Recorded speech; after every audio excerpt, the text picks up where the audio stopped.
last couple of weeks, I've been playing Marvel's Spider-Man 2 on PlayStation 5 for review. I 100%ed the game and got a Platinum trophy, something I never make the time to do when reviewing open-world video games during the busy end-of-year season, which should go a long way to telling you how fantastic I think this game is as an overall experience. Building on the foundation created by the prior two games in the series, the new traversal mechanics make navigating between missions even more delightful than it was before. The story is really engaging, the new combat mechanics feel really exciting, and the side quest content for completionists feels even more tightly designed. While I absolutely loved my time with Spider-Man 2 as an overall game, my thoughts on the title's accessibility offerings are a little bit more complicated to nail down. It's undeniably a more accessible experience than most AAA video games out there today, and on paper it's a step forward for the series, but there's a lot of little fiddly aspects and a few surprising asterisks that prevent this game being one that I can recommend as accessible without giving you a little additional context. Put simply, the game's accessibility support is incredibly helpful, but it's inconsistent in functionality, and in places feels a little rushed or incomplete or underexplained. On first boot, Spider-Man 2 presents players with an initial setup menu for quickly activating a number of common accessibility and general user preference settings. Players can select their gameplay difficulty, access accessibility presets, change popular settings, tweak visuals and audio, turn on subtitles, and access the wider settings menu. In terms of accessibility presets, players can select hearing, motion sensitivity, motor, and vision presets, which bundle together suggested accessibility settings for some of the more common disability category types. This is very much becoming a standard for PlayStation first-party titles, but Spider-Man 2 does not feature degrees of strength of accessibility presets as seen in God of War Ragnarok. I can't set mild or strong presets within a disability category, for example, so there is still room for growth within this series in that regard. The hearing preset turns on subtitles, sets background opacity to dark, alters music volume, and sets vibration to functional, a setting which removes all cinematic vibrations, leaving only those designed to communicate gameplay information cues. The motion sensitivity preset slows down the speed at which the camera rotates during turns when swinging, adds a center screen reticle, and disables camera shake, swing effect motion, UI parallaxing, motion blur, film grain, chromatic aberration, full screen effects, and depth of field. The motor preset turns every in-game button hold into a toggle, enables web shooter burst firing from a single press, allows holding dodge to dodge continuously, enables auto-aim, adds an assist for chase sequences, and sets QuickTime events to autocomplete. It also disables vibration entirely, changes button mashing to button holds, and increases the timing for successful dodges and parries. To dig a little into the chase assist, this option slows down the enemy's movement, as well as automating the button press that's usually required during the moment you're close enough to an enemy to capture the target. I quite like this approach to chase assist, as it doesn't take control out of my hands during chases, and means that I don't have to quickly react to a button prompt if I'm only briefly in range of the capture target. Lastly, the vision preset enables auto-heal, if you have meter for it and your health is low, voice-acted narration for American Sign Language sections that are otherwise usually only subtitled, enhanced auto-aim, chase assist, as well as changing icon and prompt size to the largest available and turning on high contrast mode. Jumping into the full settings menu, the gameplay menu offers support for granularly tweaking difficulty. If you're, for example, comfortable with difficult combat but need puzzles and stealth sections to be simplified, as well as the ability to alter gameplay speed, reducing it to 70%, 50% or 30%. While this isn't a granular slider, the options provided do cover a good range of use cases, and are definitely more useful than only offering a single on or off toggle for game slowdown. The controls menu is the first place where I have to flag one of this game's accessibility omissions at launch. While there are granular settings options for button holds and toggles, there is no option to remap your controls in-game currently. Button remapping is coming as part of a December accessibility update, alongside several other features that we will mention during this review, so for now you'll need to remap your controls on a system level rather than in-game, which is disappointing. The audio menu contains a bunch of audio sliders, an option to boost dialogue audio in the sound mix to a higher volume, midnight mode, to reduce the variance in volumes for players playing late at night, or autistic players who benefit from not having big spikes in audio suddenly, as well as options for cutting high and low frequencies out of the overall audio mix. This menu was perhaps the most interesting for me in practice. Midnight mode was really useful in conjunction with the frequency cutoffs for helping me as an autistic gamer avoid sudden volume changes and overwhelming extreme noise frequencies, making for an overall much calmer gameplay experience. Paired with boosting the volume of dialogue in the overall audio mix, making it easier to pick out dialogue from the rest of the audio landscape, I was really impressed with how this selection of settings really improved my experience playing.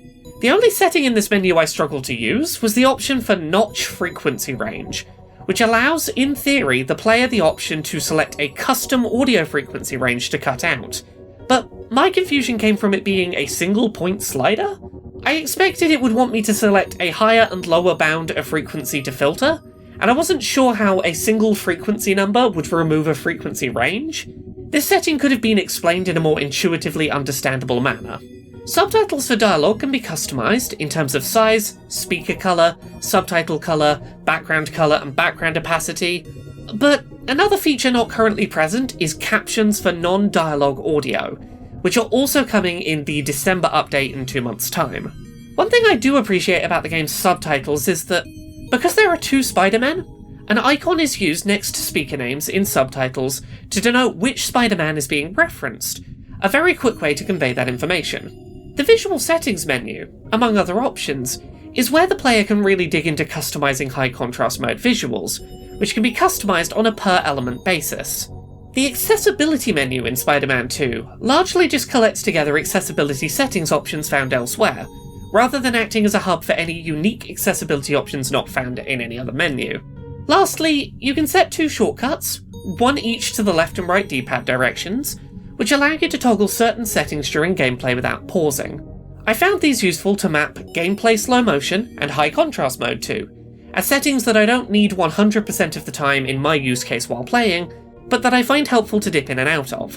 In terms of other accessibility settings that are coming, but are not currently available, the December update will also be adding high contrast presets, high contrast outlines, which I imagine will function like the high contrast implementation in Saints Row, mono audio, which I find useful as a gamer with intermittent hearing loss on one side, screen reader support, and audio descriptions for cutscenes. While audio descriptions being missing at launch somewhat makes sense, it's an accessibility feature very few big budget games have included, which might take some time to implement.